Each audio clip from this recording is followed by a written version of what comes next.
So this is week 7, video 2 for ITBU. So we're going to talk about when you're a supervisor, some of your responsibilities. This slide's from week 1, we talked about this. So one of your roles as a manager might be to supervise staff, okay?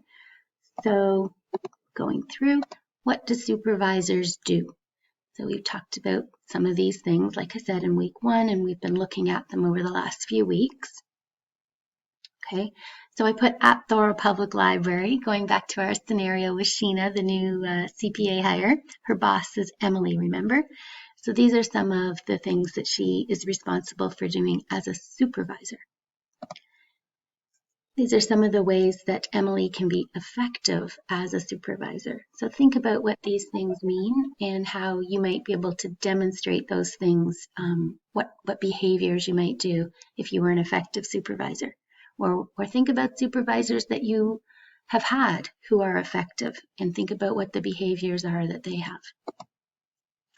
So what I'd like you to do is read about one of the tasks that a supervisor has, which is planning and organizing the work of their staff.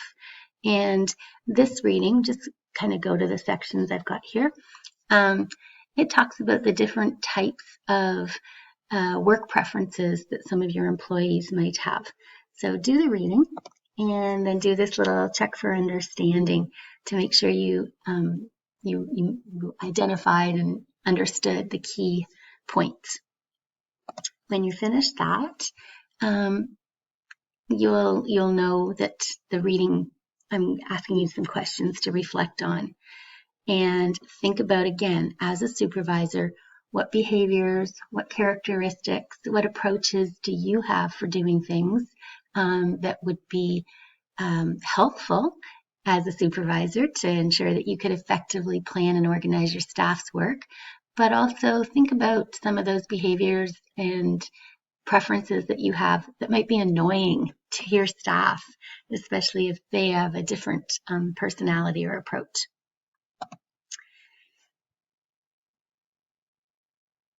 So I'm asking you because you know this is going to be a question in almost every job interview that you have, but also be thinking about how you are, your end goal is maybe in 3 years that you will be supervising.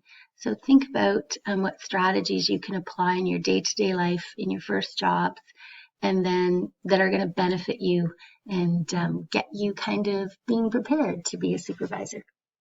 So we're going to end there and we'll start at performance management.